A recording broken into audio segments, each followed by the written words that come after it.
বেহাল দশা যশোর খুলনা মহাসড়কের। নির্মাণের মাত্র ২.৫ বছরের মধ্যে আবার বিভিন্ন স্থানে তৈরি হয়েছে ছোট বড় গর্ত।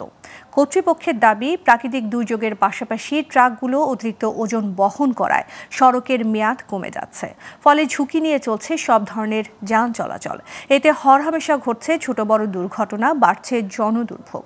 এই মহাসড়কে ওয়েইং স্কেল না থাকায় নেওয়া যাচ্ছে না কোনো কার্যকর পদক্ষেপ। যশোর থেকে ওবায়দুল ইসলাম অভির তথ্যচিত্রে ডেস্ক রিপোর্ট।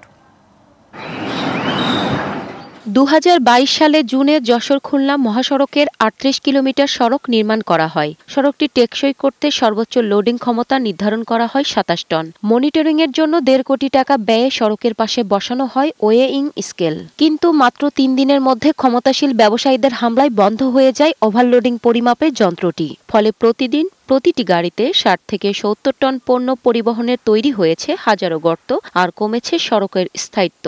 রাস্তার ক্যাপাসিটি আছে ২৭ টন, গাড়িতে মাল নিয়ে আসে ৫০ টন, ৬০ টন, ৬৫ টন, ৭০ টন। কোনো ক্ষেত্রে দেখা যায় ৭০ টন মাল দিয়েও আসছে, যার কারণে রাস্তা প্রচন্ডভাবে রাস্তার ক্ষতিগ্রস্ত ছিল। বেহাল অবস্থা, গাড়ি ঘোড়া চলতে মানুষজনের খুব ক্ষতি হচ্ছে, গাড়ি ঘোড়া ভেঙে চুরে পড়ে থাকছে, পাল্টি খাচ্ছে, মানুষের ক্ষয়ক্ষতি হচ্ছে।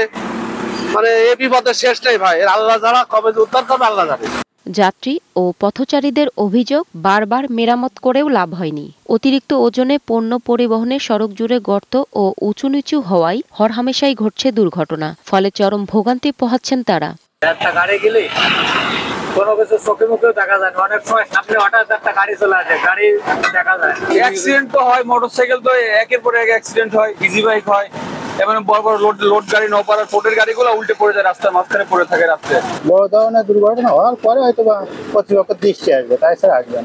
পণ্য পরিবহনে ওভারলোডিং নিয়ন্ত্রণ না করা গেলে মহাসড়কটি ঠিক রাখা সম্ভব নয়। আর স্থায়ী সমাধান না দিয়ে শুধু ছবি তুলে দায় সেরেছে কর্তৃপক্ষ।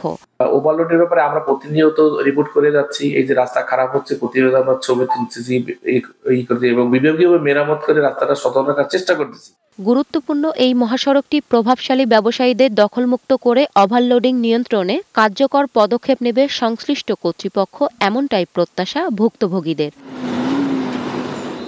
Global Television news desk.